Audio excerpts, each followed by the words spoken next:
obviously when you have your first and you go out anywhere, you've got like a bag with like a week's worth of clothing and a week's worth of blooming bottles of food. See, when the second one comes in, you have like a nappy in your pocket and a packet of wipes, and that's you know what I mean? That's all you take with you, the second one. Yes. So we'll now go down the tunnel and on. No, we won't. We've already done that. Done it 3 times. I've been quite shady. I didn't mean to be shady. Guys that I was mates with. Oh, shit. And the stadium erupts in red, white and blue. You've never seen anything like it. Let's go.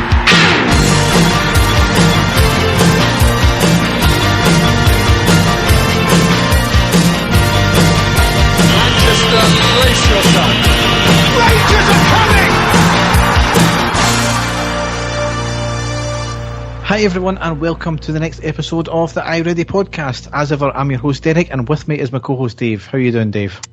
Derek, I'm very well, mate. A wee bit frustrated. You know, we spoke last week about the difference a week has made. Well, another difference this week's made, hasn't it? It's went from glory to frustration, shall we say? But we'll get into that in a wee while. Yes, the ups and downs of supporting Rangers as ever. Certainly, we're not going to be all doom and gloom like it's been on Twitter because, as usual on Twitter, we're so level-headed on Twitter, Rangers Twitter, isn't it? So it is. Don't get me wrong, Derek. As it was happening, and as soon as a couple of the results happened, I was in the same frame of mind, but very, very briefly, and now I've got my sensible head back on. Oh, Dave, the league's over. Come on. Yes, a couple of results that were not the greatest. Certainly we're still in one. Bad result at the weekend and a great result to start off with. So why don't we just go down the tunnel and onto the pitch?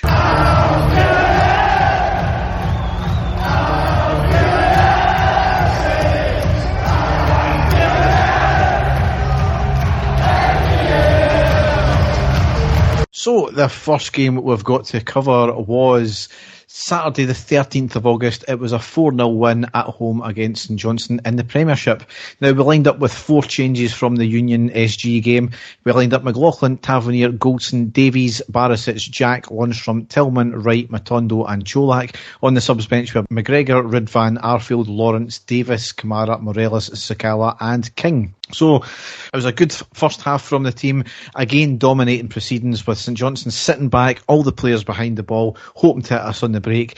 We had patient build-up, probing and varying our play, pretty much one-way traffic without bothering their keeper too much, which is, again, a theme this season, it seems, unfortunately.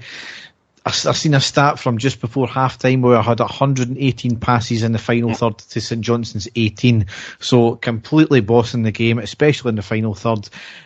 I don't think anyone felt panicked at this stage, though, because I think for a change, a goal felt like it was coming.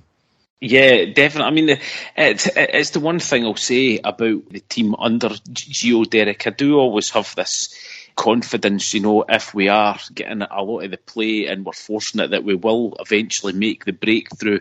And this was certainly a game, just like you said, I certainly wasn't panicking. I could feel that the goal was going to come at some point. However, there was an early call on the 3rd minute for a penalty. Cholak goes down in the box. It was a half shout for a penalty anyway. Referee looking right at it and appears to be the correct decision, unfortunately. St Johnstone's best chance of the half came on the 17th minute where it was a long high ball into our box. Barisic doesn't jump with it, hits off him. Davies caught underneath it. The attacker gets the break of the ball and shoots it just wide as he was falling. Had it been on target, I think then it would have been in because it was absolutely calamitous defending there. It was, and again, it's a bit of a common theme that we're going to speak about, Derek, is it's our own doing that teams are getting these chances, isn't it? It's just this unable to clear the ball first time, and it seems to be bouncing about and players getting in each other's road and certain players not doing their job. But unfortunately, it's a bit of a common theme over the next few games. Yes, which we'll get into shortly, unfortunately. However, our best chance of the half till that point was on the 31st minute. It was good, patient build-up play, taking the ball from the right into the middle for Lundstrom, who hits a 20-yard shot, which was bending in, but the keeper had a good save out for the corner. We didn't need to wait too much longer, though, because on the 32nd minute, Tillman made it 1-0. It was a corner in from the left, nodded away to the far edge of the box. Wright picks it up, squares it to Tavernier, who floats in a great ball to the back left of the post, and Tillman leaps up. He keeps on leaping like a salmon and into the back of net. He done it again. Brilliant. It was a fantastic goal, Derek. The guy's ability in the air for him being, a winger and a playmaker is fantastic, and another fantastic header. It wasn't even, a powerful header, Derek. It was more the accuracy that he put on, especially with him being that high in the air. It was just fantastic technique and a great goal for him. Yep, absolutely. So really that's how the first half ended up. Tillman was playing well, Wright was trying. Really we needed more of the same in the second half, get the early second goal, and it would ultimately kill it off. However, St Johnstone did start off the second half probably slightly better. They had a chance in the 50th minute down the right, skips past Matondo, squares the ball. The St Johnstone attacker switches feet rather than shooting, which allows Davies to get in front of it and deflect the shot off him, which took the sting out of it. So dangerous in the first wee bit there. Yep. Then we started to take control again. Matondo had a great chance in the 51st minute. Just after that, he was on the left, gets to the edge of the box, switches to his right foot and hits a shot which cannons off the bar. Really unlucky that there. Yep. 56th minute, Barisic with a free kick from 20 yards on the left side, up and over the wall, just over the bar, unfortunately. However, we made it 2-0 on the 62nd minute with Cholak scoring. Tillman plays a ball into the box, going forward for the on-running Matondo, who was coming in from the left. He slides in to pass it to Cholak, who receives the ball, turns and hits it into the back of the net. All in all, it was a great move, great piece of skill. However, unfortunately, it was offside, but nobody called for it. Absolutely nobody seen it. There was no St Johnstone claiming for it, and the goal stood. Excellent, Derek. It was, as you say, the whole move was excellent, and I've got to say to Cholak, it was a fantastic finish, as you say, back to goal. Turned, he knew exactly where he was going to put it, and real sort of striker's instinct, and popped the ball away. It was a great goal for him. Fantastic. Yeah, I mean, it happened all in such quick timing as well, and it was a sideways pass, which if you look up the rules, it doesn't matter which direction the ball is. If the player who's receiving the ball is in an offside position to begin with, then it's ruled offside. I mean, he did slide in, so I don't know if it was maybe a case of the referee was unsighted and he maybe thought it came off the St Johnstone defender or not. No St Johnstone player claimed for it, so that's what tells me that it was, nobody thought it was offside in the first place. So one of these marginal calls, which probably would have been picked up by VAR, but that certainly makes up for his clear goal against Livingston in the first game of the season. Exactly, yep. So on the 66th minute, Wright, Tillman and Cholak off, Arfield, Lawrence and Morelos on. We had a shot just wide in the 77th minute. Just after that shot, Davies and Lundstrom came off, King and Kamara came on. And that super sub, Scott Arfield, on the 80th minute made it 3-0. It was a lovely pass from Jack in the centre to Matondo on the left, gets into the box, gets to the touchline. He looks up, passes to Arfield, unmarked in the middle, who shoots it past a few defenders and into the back of net. Just a good incisive goal. It certainly was, and Arfield again, Derek, with these late runs and just behind the striker, must be fantastic for an attacker or a winger or the likes of Tav getting in there, because when Arfield's there, he's going to be sniffing about the goal, and that's exactly what happened there. Excellent pass in and a straightforward finish for him, and really sealing the 3 points 100% with that goal. Excellent timing as well. Yep, absolutely.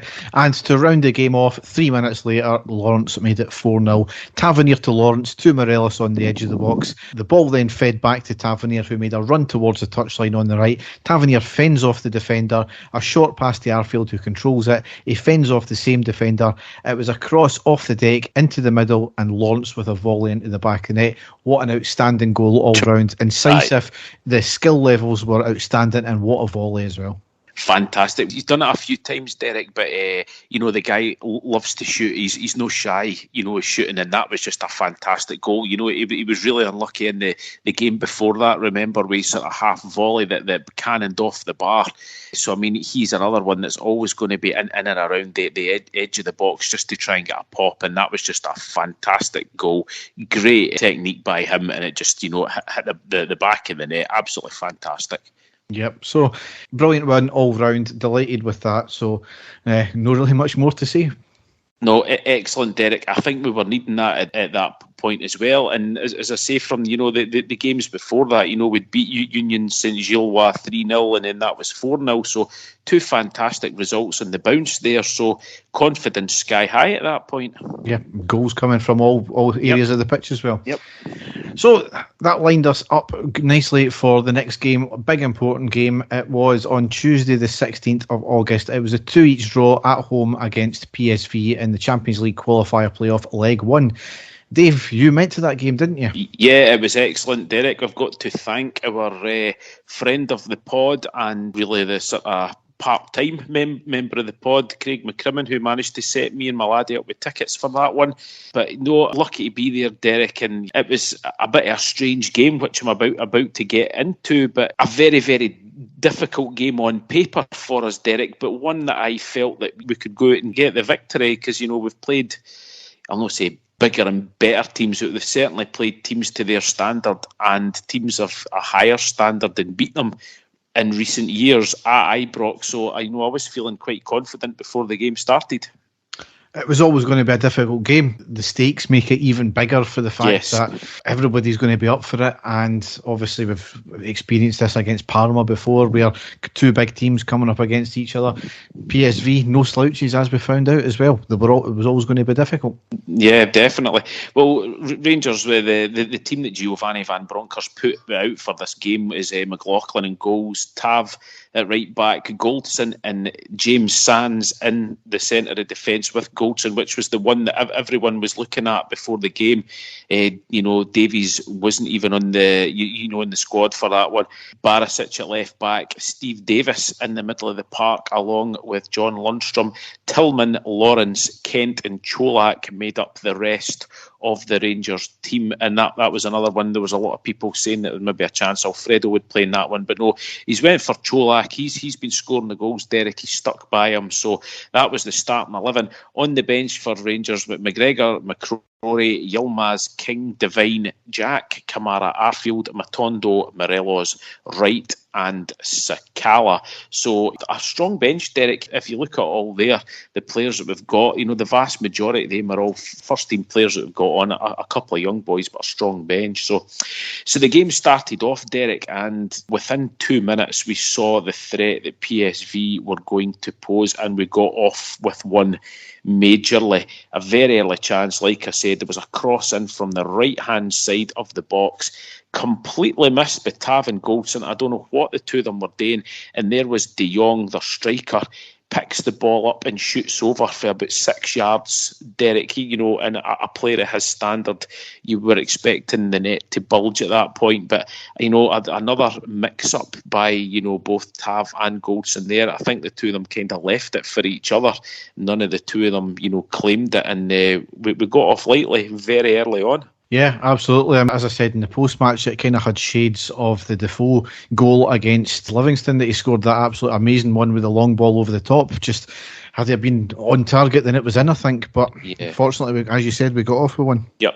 So for there on, I thought the Rangers were a wee bit cagey, certainly for the next sort of 20 minutes. PSV sort of trying to sniff Rangers out, but I think, we went quite defensive in that stage just for that early fright. And the first real chance for Rangers was on the 22nd minute, and it was Davis. He wins the ball, plays it high upfield to the edge of the box. It gets squared over to Tillman, who hits a low shot, but unfortunately straight at the goalkeeper. So first real chance for Rangers there. On the 27th minute, great play from Barisic up to Tillman on the left wing. A 1-2 with Cholak on the edge of the box. He beats his man, and I was expecting him just to fire the shot in, Derek, but he tried to take another shot. There was a split second where he could have fired and had a shot on target. Don't quite know what he was thinking and took the extra shot, but certainly making room for himself in the box and taking the pressure off the midfield and giving the PSV defenders something to think about there. But then, unfortunately, on the 36th minute, Derek, PSV took the lead, and it was another defensive blunder, in my opinion. It was a corner in from the left-hand side, and it sort of ricocheted off of James Tavernier.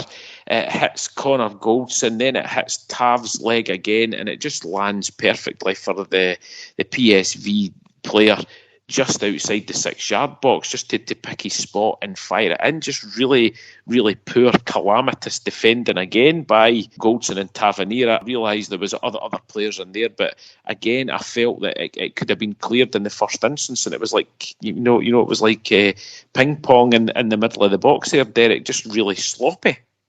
I just don't know what Goldson was doing, and he jumped up and headed the ball down. I mean, you do that in the opposition's box to try and get a chance, but he's kind of headed the ball down, and it's unfortunately a hit off the legs of somebody, and then they've got the break of the ball, and it's fallen to the guy just outside the box, I think it was. But had he just headed that away, that doesn't happen. I just don't know what he was playing at. I really don't. It was a strange one, as you say. He headed it down.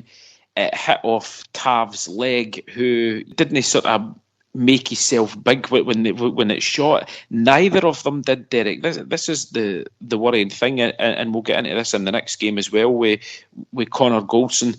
I do like Goldson, Derek, but it's this whole, I don't know. Sometimes it doesn't look as if he's prepared to throw his whole body behind the ball, when there's a shot. But it was calamitous defending, Derek. Really poor. You can't give teams like that a chance like that at all inside the box. We got away with it in the second minute, but we weren't going to get away with it in that time. And unfortunately, PSV scored, and we were looking for a reaction quickly after that. And thankfully, we only had to wait 4 minutes when Rangers scored the equaliser, and what a fantastic goal it was. It was a lovely move, starting with James Tavernier, up to Tom Lawrence, back to Tav, over to Davis, but then Tav continued his run, and he timed it perfectly, stayed onside, and Steve Davis, what a through ball, absolutely fantastic through ball to the byline. Tav kept running.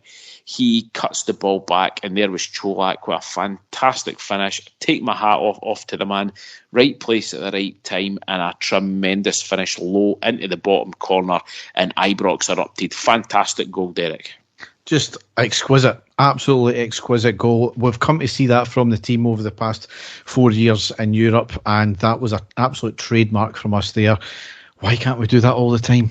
Exactly. I had the conversation with Big Craig in the game, and I did say, because you know that Craig is Tav's number one fan, and I had felt up to that point that Tav, in an attacking sense, had been pretty anonymous. And I says to him no long after that, Tav's got to get forward. We've got to get him involved in the play. And when he does come away with something like that, Derek, there's very few people can defend that, because you don't expect that from a fullback, and it was just excellent. He's running off the ball back. He knew exactly where Čolak was. I mean, that is the type of play that we want to see James Tavernier do. Fantastic, and a great goal. So that was the 40th minute. So we still were going for it, because the crowd was lifted. And then, really unlucky, just before half time, Borna Barisic on the left hand side, he had a fantastic cross into the back, and it was actually Tav again. He was up, headed the ball. I think if it had just have been, 1 foot either side of the goalkeeper, it was going to be in. It was great technique by Tav. He rose up well, headed it, but unfortunately it bounced straight in front of the goalkeeper, and he managed to get his hands to it. But the half-time blown after that, Derek. So after a pretty shaky start and a poor goal, certainly a great finish to the first half. And, the supporters and the team certainly looked up for it as they went in at half-time. So much happier with the way it ended. Yeah, I mean, delighted with the first half, to be honest. I think the game did ebb and flow, both teams having periods of possession. We've completely proven we were capable, more than capable at this level. We matched them. As you said, they had maybe the first 15, 20 minutes. We then taken over for a bit, they taken back over, and then we finished the half the stronger. But, we went toe-to-toe with them, and we more than proved their worth. Yep. into the second half, Derek, and Rangers really on the front foot and really, really unlucky not to take the lead on the 52nd minute. James Sands, who I actually thought had a really good game, Derek, I'll talk about him at the end, he pulled out an absolutely sensational long ball from defence up to the right wing, straight to to James Tavernier to run on. Tav saw Cholak early on and played a fantastic through ball to him. It was at a tight angle, Derek, but he managed to get his shot away, and a great save by the goalkeeper. Really unlucky there. Fantastic move, and that could have been 2-1 right at the start of the second half. Unlucky for him. Yep, absolutely. Then on the 58th minute is when PSV were starting to come back into it, and their danger man was Sabari. He picked up a long, hopeful ball, nodded on by the attacker, and Sabari kept running. He went through. McLaughlin slid out. Sabari got his foot to it, stabbed the ball, and it was just about an inch past the right-hand post. So, heart and mouth stuff there, Derek, and lucky that we got away with that. But again, a simple ball right up the middle. I don't know who was on. It seemed to be the two defenders on the one attacker, and Sabari was able to run through. So quite worrying at that stage. And again, we got off with that one. It was just the acres of space that we're giving them. Poor. Yep. But then on the 67th minute, Lawrence plays a great ball to Tillman, who picks it up on the halfway line. He runs, skips past two defenders, gets to the edge of the box, hits a low shot, unfortunately again, straight at the goalkeeper. Really unlucky there. Great play by both Lawrence and Tillman at that stage, because we were getting pinned back a bit, but it was great to see that we were able to get past. Then on the 69th minute, PSV, quite strange for them, they were playing the ball about at the back, playing it about back and forward between the defenders, back to the keeper, and I just had a feeling, I thought, go and just put some pressure on, and Tillman actually steals the ball just in front of the halfway line. He runs at the defence, he's just about to take a shot, he gets scythed down sort of halfway between the halfway line and the edge of the box. So it's a free kick to Rangers, miles and miles out. We thought to ourselves at that point, there's nobody's surely going to try and hit this and score. But on the 70th minute, Derek, Lawrence steps up, and it's a Ronaldo-esque, I'm not going to say it was a Ronaldo-esque free kick, but he hits up and he hits the ball straight. You can see what he was trying to do, Derek. He was trying to hit the ball straight, but get it to go up and dip down. And to be fair, he managed to do it to a certain extent, but the ball just bounced right in front of the goalkeeper. He made a complete hash of the ball, and the ball must have spun, and it just trundled over the line, and Rangers is suddenly taking the lead out of absolutely nothing. Just sheer bedlam at that stage. We didn't see it coming, but we'll take it. Goalkeeper's mistake, but it puts us 2-1 up and in a very strong position. So absolutely fantastic for us. I mean, if you don't shoot, you don't score. And I think that was just a combination of the power, the slick surface because of all the rain that was there, and just the bounce it taken. Bad combination, a howler from the keeper, absolutely. Fortune on our part, but I don't really care. That's how you win the games. And here was the point in the game, Derek, where I think it turned. I don't know what you'll make of this, but the substitutes were made on the 71st minute. And at that point, I think we were all crying out for Alfredo Morelos to come on. But again, to be fair to Big Craig, he called it when he was sitting next to me. He says, I think he'll go tactical here. I think he'll bring on Wright, and he'll bring on a holding midfielder like Kamara. And that's exactly what he did. He took off Tillman, he took off Davis, and he brought on Wright and Kamara, and I don't think it done us many favours, because after that happened, PSV really upped the play and had a lot more possession. So I don't know if that has changed the dynamic of the game or not, because on the 78th minute, PSV get the equalising goal, and it was again a really easy goal for him. Corner in from the right-hand side. The PSV player, he just rose above everyone. It was a good header. But to me, Derek, it looked as if there was hardly any pressure on him again. Really poor defending by us. Goldson just doesn't even really jump. And once the player hit the header off the underside of the bar, it was always going in, no chance to stop it. But it should have been stopped in the first place by Goldson defending. Another set piece as well. It's pathetic. I just don't get it for, a team, as well known in the European pedigree that they have to be able to give their players so much time, not even put in a half challenge. It's just poor, just really, really poor. So that was, 12 minutes still to go, and then PSV really should have wrapped it up, because the 85th minute, a fantastic through ball, saw Sabari again, one-on-one with McLaughlin, and I think if Sabari had went for the shot, he would probably have scored, but he didn't. He tried to take it round McLaughlin, but an absolutely phenomenal save. McLaughlin came out, threw himself at the ball, overstretched, and just made himself absolutely huge when Sabari went through and managed to get the ball cleared away. So that was a huge let-off for us. After that, Derek, the game sort of fizzled out. It ended up 2-2. I think PSV were happy with the 2-2 draw. I think at that stage, with PSV coming back into the game in the second half, I don't know whether we had settled for it, but just quite frustrating, Derek. There was some times where we had some absolutely fantastic play. The goal was tremendous, but just really poor defending. And defending that I think that, is easily rectified if you just put some sort of challenge in there. I don't know what you think. We've highlighted Goldson, Derek, but I think, it seems to be on that whole side that we're defending. Now, I was wanting to speak about James Sands, Derek, because I actually thought he had quite a good game. Sands, I don't think there was ever at one stage that it was, he was at fault for any of the goals, and certainly he looks a very intelligent player.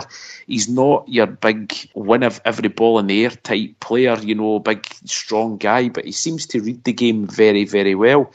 And I think if Goldson was actually more, his concentration levels had they been up and he'd have been more up for it, I think the two of them could be quite a successful partnership, but it wasn't to be, and just frustrating. And like I said, I think just easy defending if you just even go and put a challenge in there. Our defence was our downfall last year. Well, there's two big downfalls really. Our defence, we're losing too many cheap goals like that, and also the attack, we weren't scoring enough. However, so we're looking at this season, we need a new defence basically. Goldson was looking as if he was going. A last minute change of mind, it looks like, and he stayed. Everybody delighted with that, and to an extent, I was not over the moon like some people were, but I was fairly happy. But Barisic still there, Tavernier still there. Tavernier was never going to go. His place is cemented until he retires, it looks like.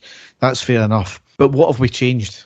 We've changed one position in the back line, and what's happening? We're still conceding the same stupid goals. Now, we brought in Suter. Now he's away off injured as well again, which, well, it's another story altogether. He had a howler for his debut.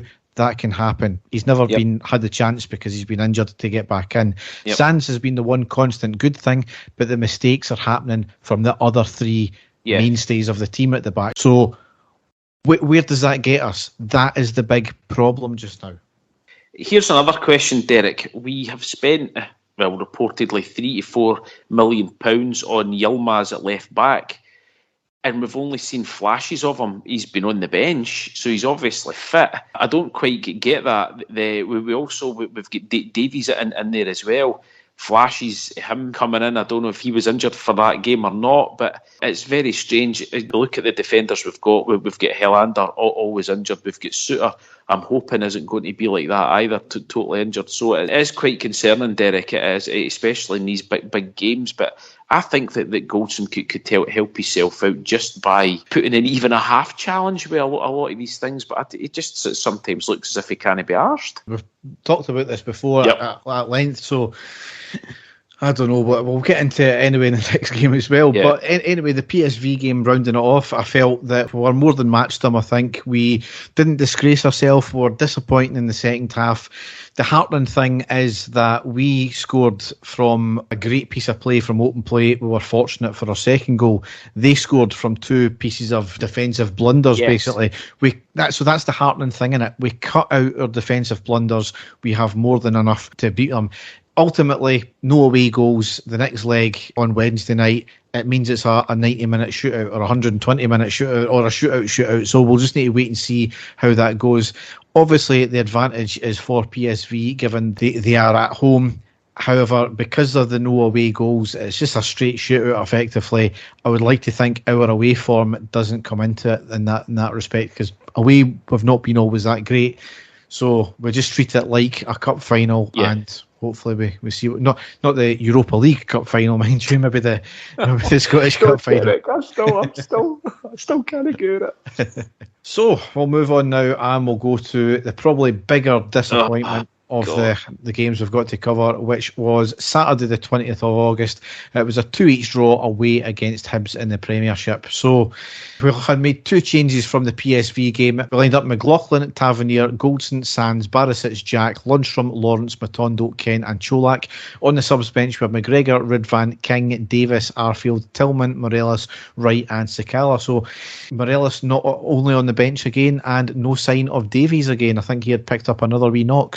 However, in the first half, really a scrappy first half, no rhythm to the game for either team. No keeper had anything to do. Hibs chasing everything in and out of possession, and they looked the more up for it team, whereas we were content to sit with the ball and work the ball out from the back. The more frustrating thing about our play, though, is that on the occasion we did get up front and get forward, we were taking one too many touches, we were reluctant to shoot. Kent especially had about 2 or 3 chances where he'd done all the hard work, he's shown all the flair and skill by beating players, and then he just didn't pass or didn't shoot and he lost the ball. It was. I said in the post-match, he's an empty shirt when he does that, and he 100% is.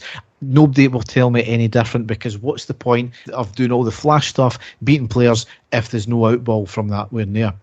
The last 5 minutes of the first half, however, we did start the upper game with some more intent play, and on the 44th minute we were knocking the ball about well, looking for some space, still reluctant to shoot. We lost the ball. Porteous tried to pass it back to his keeper. Bashiri grabbed Cholak in the box, and Cholak went down. Fair play to Willie Collum. That's the only time we'll say this game, because he did blow the whistle. I think everybody thought, we knew it was Willie Collum, he was going to give a booking for Cholak, because it was unsure what he'd actually done. He never pointed or anything like that, and then he eventually gave Bashiri a yellow card and we got the penalty. So it was a 100% correct decision for the penalty. It could have been a red card, as it was debatable if Bashiri was making a genuine attempt for the ball. I think the common consensus, though, is that Cholak wasn't going to get the ball, so it wasn't a clear goal scoring opportunity. But you don't know that, do you? That's the thing. Exactly, and you're talking about it wasn't a clear goal scoring opportunity, Derek. It was basically the ball, Cholak and the Hibs keeper. So why was it not a clear goal scoring opportunity? You know, who's to know that Cholak couldn't have got a toe to that and prodded the ball home? So I would be in the favour of, that there was a chance that he could have scored there, but I know what the rules are. It's just a clear goal scoring opportunity, and that's probably why it went. But definitely a penalty, though, Derek, and the Hibs defender, a moment of madness for him, just sort of tugging him back, but clear penalty and a great chance for us. So we'll save talking about the referee till the end of the match. But up steps Tavernier anyway, smashes it to the right and into the back of the net to make it 1-0. So delighted about that there. Yep. However, we need to play a hell of a lot better in the second half. Shoot, we might even get a sniff of it, and I didn't think Hibs would be able to keep the tempo up in the second half. However, the second half, a very poor performance, ultimately mitigating circumstances in the end. Hibs came out the traps and shown early that they weren't going to take anything lying down. They duly did, as on the 50th minute they equalised. We gave the ball away in midfield, played down the left. Tavernier didn't track his man who was on the ball. The cross came in on the deck, and Boyle managed to get between 2 defenders and slid it into the back of the net. In that play, there was a hint of offside as well, which, it's debatable. I think it maybe was just offside, but, that's one of these things. I'm more concerned about the fact that our 2 defenders never properly tracked the man and allowed the guy to get in between them. It was poor defending, Derek. Poor defending, one player getting between 2 defenders and neither one of them being able to get to the ball first, and the attacker does. Really poor defending in my book again. Yep. And what I highlighted it on Twitter as well is that Barisic actually thought it was offside when he was running back. He looked over to the far side linesman, realised there was no flag, and then you seen an instant speed burst. What happened to Rule 101? play to the whistle. Yeah. Had he just done that instant speed burst there, I'm pretty sure he would have got the ball first. That wouldn't have been a goal. Poor from Barisic there. Yep, definitely. However, we didn't need to wait too much longer because in the 58th minute, Lawrence made it 2-1. Kent had the ball on the left. He holds it up for the overlapping Barisic. He'd taken the ball. He ran a wee bit towards the touchline. An absolute stunning, fast-paced cross right into the middle, and Lawrence with a fantastic header into the back of net. Great goal. Derek, I can actually say that this has been my favourite goal so far of the season. I love to see a cross coming in. I love to see wing play. I love to see excellent crosses. I love to see fantastic headers from crosses, and that had absolutely everything. Barisic, we know he can do it. Superb cross, as you say, with a lot of pace, and Lawrence, an absolute bullet header, burst in the back of the net. Fantastic goal. Yes. Just after that, we made a sub in the 62nd minute. It was Cholak and Lawrence off, Morelos and Arfield on. Controversial moment again, 66th minute, Lundstrom seen a straight red card. He slid in from behind as Boyle was breaking. It was ultimately to prevent a break. It was a tactical foul. It was a yellow card every day of the week, and the referee, in his wisdom, decides to send him off straight away. I mean, if you look back at the replay, he had two defenders and he was in his own half. Two defenders in front of him and he was also in his own half. Absolutely scandalous decision. We'll get into that in a wee minute. Yes. 68th minute, Motundo off and Davis on. And then 75th minute, it was a straight red for Morelos. It was a long kick out from the back. Morelos looking at the ball and he's seen the play, banged into the player at the back. He swung his arm out and he hit the Hibs player with his forearm. Absolutely moronic, which we'll get into as well. From there, we were down to 9 men. Kent came off, King came on. We were trying to shore up the back, trying to keep it. It was really just one-way traffic from that point on there. Hibs were just throwing everything at it, and they eventually got their goal. It had been coming on the 92nd minute. It had been really coming for the last 17 minutes. It was a cross-in from the left, headed out of the box by the attacker, and a great shot from 25 yards on the left-hand side into the back of net, with, again, Goldson shitting out of the bloody header as well. Where did we start, Derek? Did we start with the defending for the second goal? I mean, the second goal, it was coming. You could see that. It was backs against the wall. We tried to defend the lead with a good kind of 15, 20 minutes to go. Well, you're down to 9 players. It's damage limitation. I can't really fault the team in terms of that. I can fault, though, Goldson not really jumping. You can't really blame him fully with that. It was a great shot. But the way he turned his back to it rather than trying to meet it. He shat it. Let's be honest about that. He shat it once again. When I think back, Derek, to some of the players that we've seen in the past, your Richard Goffs, even guys like John Brown, guys in defence, who would, do anything. They would throw their whole body in front of tackles and stuff like that. I think to myself, come on, get a grip here. You're a defender. You're supposed to stop the ball from going towards the goal. And he actually ducked his neck. He moved his neck down and ducked away from it. It's absolutely scandalous, Derek. I was so annoyed when I saw the replay because, as you say, it was coming. We couldn't get the ball. We couldn't get anybody to take the ball up front at all. So it was just coming back in. And, for us to lose it was a great shot. But, just a simple get in the road of the ball. It's no going in the back of the net. Again, just really disappointing. Yeah, absolutely. But let's talk about the elephant in the room here. Oh, God, do we have to? Now, let's not get away from that. It was a poor performance from us. Yes. Throughout the game, we didn't match the work rate of Hibs, who were on every ball, chasing everything. We didn't match their physicality either, and we just weren't up for it. We were poor. But at the same time, several things were down to the referee, which ultimately cost us the game. And I don't care, because they did change the game. Yep. With 10 men, we were still in control. With 9 men, it was curtains from there. Now, the penalty to us, we got...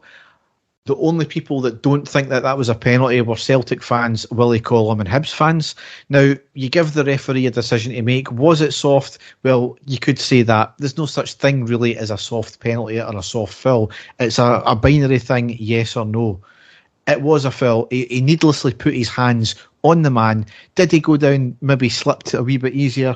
Yeah, maybe did. But at the same time, you give the referee that decision, then it was a penalty. Yep, and Derek, when the likes of Andy Walker tells you it's a penalty to Rangers, then you know it's a penalty to Rangers, because that's exactly what happened. So Hibs in the game as well had a penalty claim that people seem to think that, again, the same people, funnily enough, that was a penalty. For me, it wasn't a penalty because, one, he was already fallen. Tavernier, yes, did have his hands on him, but it was ultimately looks as if to me because he was falling into him, and Tavernier was getting held down at the same time as well. So for me, nowhere near a penalty. No.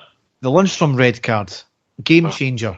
It is an absolute scandalous decision. In that game alone, there was at least 2 Hibs players that got booked for the exact same thing, and there were even higher challenges as well on him, in from behind. And it was a tactical foul. Nobody said anything about that because it was a tactical foul. People have said it's really cynical.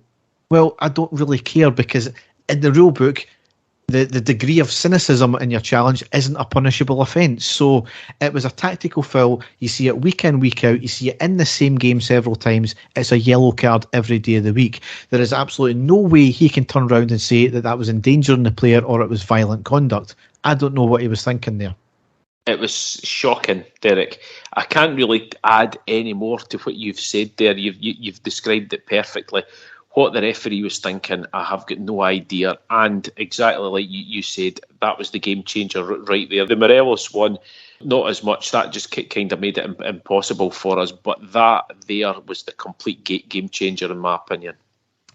You mentioned the Morelos one there. To be honest, Dave, I think Morelos is a fucking moron. There's no getting away from that now. He had taken that out of his game when the team are already in 10 men. For him to do that, and, granted, I've seen it being given as a yellow card offence. I've seen it time and time again, but we've also seen it given as a red card offence. Now, there's 3 things that are working against us in this case here. It's Morelos. His reputation goes before him. It really shouldn't, but it does. You've got the fact that arguably it's not a red card offence because it wasn't as fully forceful as it might have been. It was a forearm kind of thing. But again, I've seen them given as a yellow, I've seen them given as a red. And then the third thing is that you've got a prick of a referee in Willie Collum, who is just desperate to make a name for himself. And when you give a referee like that a decision to make, he's going to make that decision as a red card all day long. It was stupidity from Morelos. Derek, you know my feelings on him, but I can't excuse what I've done, especially the position that the team were in at that stage. We needed at least 10 men on the park. We needed an out ball. He was the out ball for us. It would probably be the perfect out ball for us to have. And then for him to do something moment of madness like that, the slightest reason it was going to give Collum to do something like that, because as you say, it's all to be about Willie Collum. It's not to be about Rangers. It's not to be about any team. It's all about him. And the decision was really easy for him specifically to do that and basically put the team in the shit. So I can't defend him at all, Derek. He really did put us in the impossible position after that. Just really, really stupid, and a really, really bad time in the game for it to happen as well. So, yeah, it was going to be totally uphill from then on. Yeah. So Rangers quite rightly have appealed the Lundstrom decision because it was absolutely scandalous. It will bound to be rescinded. Rangers have also submitted effectively a complaint and wanting a review of Willie Collum again. It's not the first time we've had to do this.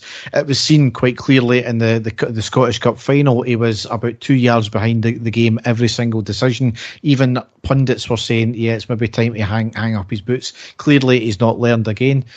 And they've held back with the Morelos decision just now because, I don't see how you can defend it, especially when Tavernier came out and said it was stupid from him. So, it's 2 points dropped, but it's, a long season, but we can't keep doing silly things like that. However, the next games we've got to go is we've got Wednesday the 24th of August. That's away to PSV Eindhoven. The second leg of the playoffs. That's a 8 o'clock kickoff. That'll be a massive, massive game. I'm going to say it right now, Dave, because I don't want it said that you're just saying that because you got put out. Yes, we all want Rangers to progress into the Champions League. That's where we belong.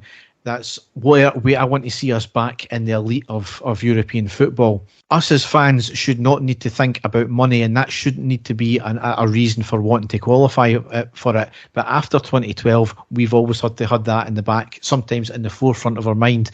So you've got to think about the money, but at the same time, look what happened last year. The Europa League is probably more suited to us as well in terms of the teams we can get. There's still massive teams we can get, obviously, but it'd be great, to get a good European run again. It is, Derek. I just want to see us back in the Champions League again. That's what I want. It's been so long. I think us being back in the Champions League is a statement from the club and the fans to say that we are back. We've been to hell and back again. And I think the Champions League is the final stage. We've won the league, we've won the Scottish Cup, we go back to the final of the Europa League, which was absolutely sensational. But just to get into the Champions League, Derek, is the next step for me, just to show that we are back completely. And I'm just desperate for us to get there. And it's not impossible, Derek. If we're going on about these defensive mistakes, if we clear up these defensive mistakes, we've got a fantastic chance to do so. Absolutely. And on the money side of it, I mean, we pretty much earned the same amount we would do for a Champions League performance last year in Europe. But look at all the work, and we had to get to the final to do that. If we just win this game, and that's all we're saying, it's a tough ask, obviously. Yep. Win the game, and we don't need to do all that hard work to earn the same money.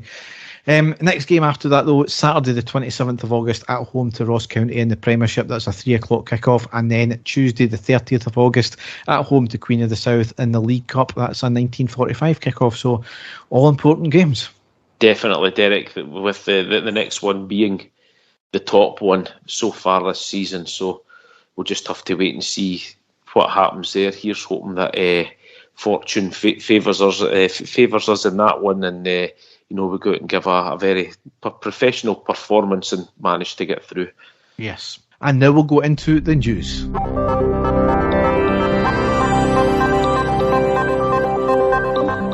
So, something that was announced a few weeks ago, so I'm confused why it was in the news recently. Tavernier has signed his extension.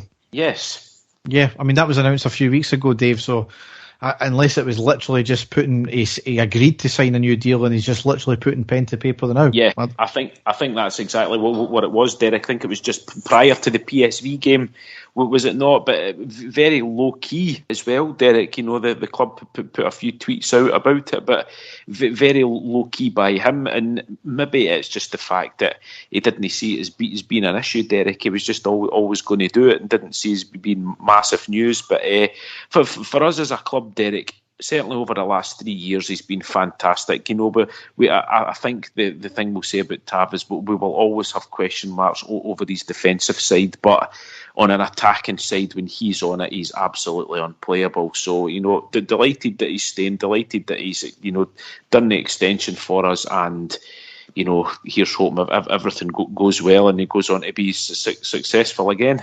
Yep. Next thing here is Rangers have released a statement saying that RIFC has raised an injunction proceedings in the US to prevent a US entity and its principal falsely claiming it has been authorised by Rangers to sell shares in RIFC and using Rangers IP for that purpose.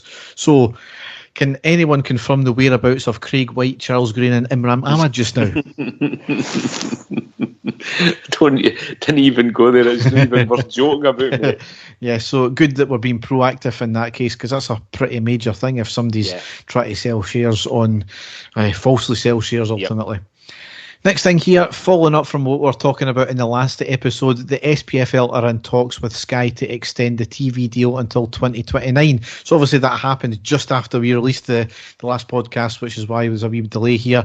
The current deal has got 2 years left to go. So why they're actually trying to tie it up already until 2029, you don't know what the TV landscape's going to be in the next kind of few years. It's apparently going to be £30 million per season and up to 60 games per season, up to 48. Now, keywording there, up to. I mean, they don't even show the 48 as it is. Now, actually works out slightly less money per game than we get just now. So it's just incredible to think that they're going to even contemplate that. They would apparently also allow clubs to broadcast up to 5 games each in the UK as pay-per-view. As per what Heart and Hand have confirmed, and it's what I've been saying for ages, is the lesser clubs are basically happy with the absolute pittance and the scraps that they're getting as it's guaranteed income. Now, I can understand that to a degree, but when there is so much better you can do, maybe slightly more risky, but when you can do a lot better, it completely undervalues our game, and nobody can complain about our game being undervalued because it will never get better, because Sky and any other company can always just lowball us. It all really boils down to the fact that we've got 42 teams in Scotland. It's way too much for the top. You're ultimately looking at the bottom rung there, fighting for any scrap that they can get, and they get a vote and they get a say in it, to the detriment of the teams that really, could do a lot better. Again, though, that'll never change. If anything, it's more likely that there'll be more teams added to the top flight, which beggars belief.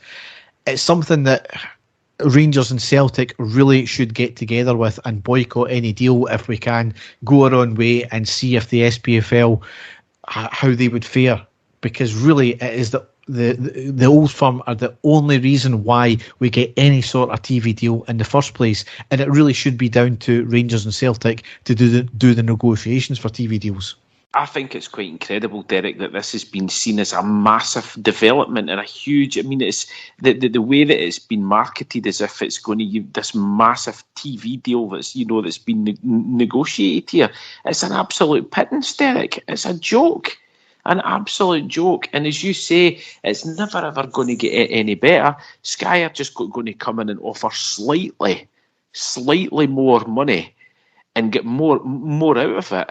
And the powers that be and all the clubs are going to grab it straight away. It's just an absolute joke. I mean, if the deal's to go through, now obviously the big 5 leagues, big 5 countries get the TV deals in the billions and high hundreds of millions. But here's a list of the top flight leagues, so the Premiership divisions of the leagues, of the countries that get more money than what we would do. The Belgian, the Dutch, the Norwegian, the Greek, the Polish, the Swedish and the Danish leagues would all get more than we would. Unbelievable. Now, you could argue a couple of the teams are, big. You obviously got your Ajax, Feyenoord, PSV in the Dutch league, right? Fair enough. But who else? You can't say that there's going to be many bigger teams, especially at the Swedish league. I mean, for God's sake. And they're getting significantly amount more as well. Yep. So it's not just a tiny amount, significant. So in their wisdom as well, Hearts, Hibs, Aberdeen, Dundee United and Dundee had a report commissioned to look at ways to grow the game. And then they realised we actually need to bring in the big boys to the table, and realised that the old firm are ultimately the reason why there's money in the Scottish game at all. Now, ultimately the reports came out and said that they reckon we could target about £50 million per season into the SPFL. They don't really say how exactly. I mean, It's an incredibly low bar for a start. £50 million per season. Yep. That's absolutely pittance. Yep. The aforementioned TV deal would account for about £30 million for that, so they ultimately have to come up with another £20 million per season. It's not insurmountable. But as far as I'm aware, the Cinch deal pays only around £1.6 million per season. Now, after nearly 2 years with no title sponsor, having to pay a consultancy firm £500,000, and that is the best deal they can come up with. £1.6 million sponsorship a year. They clearly signed that in desperation, especially given the fact that they colossally fucked up with all the issues they had with us. £50 million is nothing in today's game, but the way we're being run is absolutely disgraceful. It should be £100 million looking for, and it's all about sponsorship and base it around the old firm. Cut the amount of teams, expand the league, summer football. There you go. There I've just rounded out 5 different things that they could do, which the report doesn't even look into, apparently. Derek, how long have we been talking about stuff like this before? We are undervalued. The powers that be in Scottish football are undervaluing our league as well. They're just going to grab the first deal that's out there. Anything at all. It's, as you say, it's just an absolute pittance. something needs to be done. We need fresh ideas in there. I mean, there's been so many people in the past that have came in, successful, businessmen that have grown actual sports, as well as teams have came in and says, I could have some fantastic ideas for Scottish football, but the powers that be, the old heads in there, will never allow this to happen as long as they're in charge. There needs to be a complete overhaul. We've been saying it for a long time, and this is just a joke. And the way that it's been portrayed in the media has been this incredible deal is just laughable.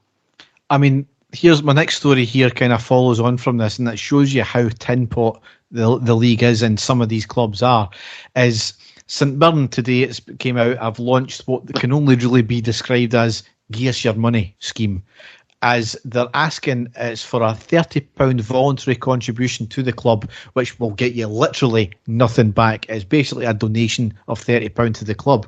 On the actual ticket thing where you buy it or you purchase it, it states, as a result of the decision to retain all 3 stands for home fans this season, we are launching our incentive for a one-off voluntary contribution of £30 to supplement the loss of income. The survey intimated that fans were willing to support this initiative, so we invite you to contribute to this scheme. So basically it's on the back of, they're not giving Rangers or Celtic 3 stands, which we've said before, if they can fill them out, fill your boots. That's their right. They should be doing it. I fully support them doing it. But quite clearly, they're not able to fill all their stadium, but they don't want Old Firm fans in as well. So they've basically been going on the back of, oh, right, the chairman have listened to what fans have said again, and they've completely shot themselves in the foot. They don't like the money. Where have we heard, oh, we'll listen to the fans and the fans will contribute? Was it Sellout Saturdays, do you think, Dave? which obviously turned out to be, completely wonderful, that, and didn't it, Dave? Yeah, it's just a joke, Derek. I mean, that is basically St Mirren. They know that they cannot turn round against their so-called hardcore supporters and back down on this whole thing that we're not going to give the stands away to the Old Firm so that we can fill the stadium and make them an absolute packet. So this is what they're going to do. It will be interesting to hear how many fans actually pay this additional £30, Derek, because at the end of the day, if they could actually fill their stands like they're supposed to, the club wouldn't have to ask for the money, but they are. It's actually quite embarrassing, I think. I mean, they've even got a thing about, donate a ticket for the game to someone else. So basically, buy a ticket for somebody. That's literally what they've got. Exactly. It's embarrassing. Yeah. Not really finished with TV deals, though, as it's been reported that UEFA have struck a 6-year deal with a US broadcaster for the Europa, the Champions League and the Conference League, worth a total of £1.2 billion. Yep. So it's apparently going to work out at about £250 million per season, which you don't think is a lot, but when the current UEFA deal is £68 million. It starts apparently in the 24-25 season, so a bit yet to go. However, it'll have massive implications for finances.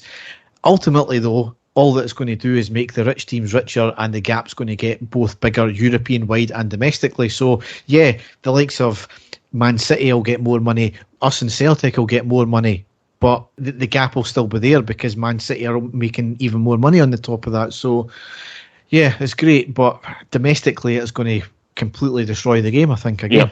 Yep. Totally. Last couple of things here is that the bill to clean up Glasgow after Celtic's title party was £8,000.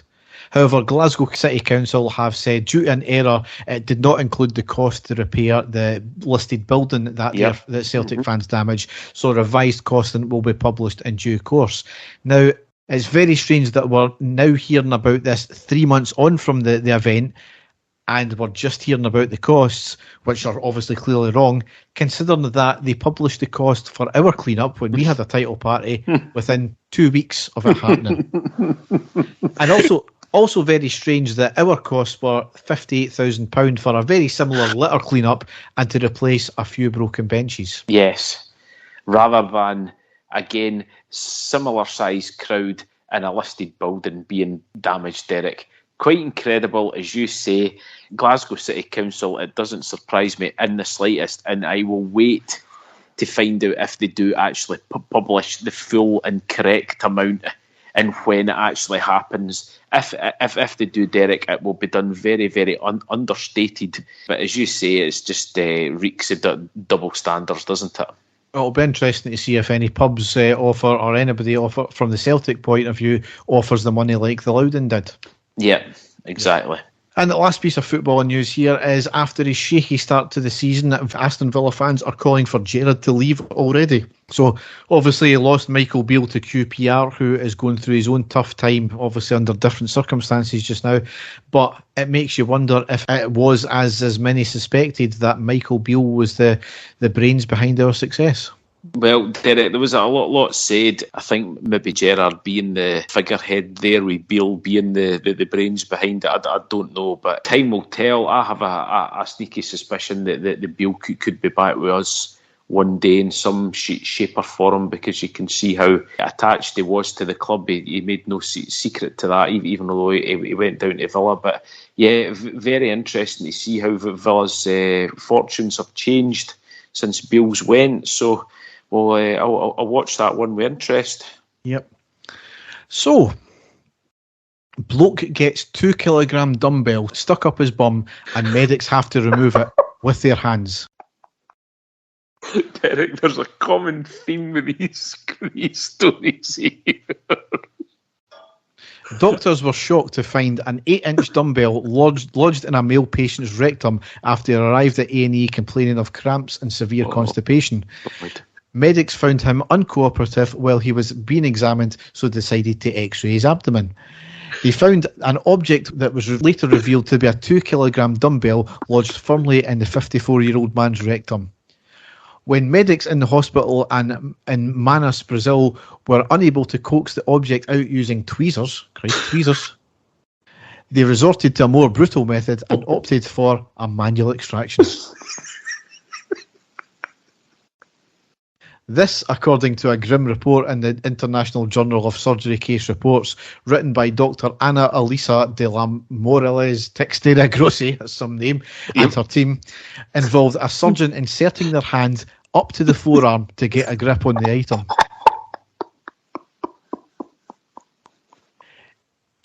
She wrote, despite the location of the object being considered high, manual extraction was chosen, inserting the surgeon's forearm with some difficulty without post-extraction complications.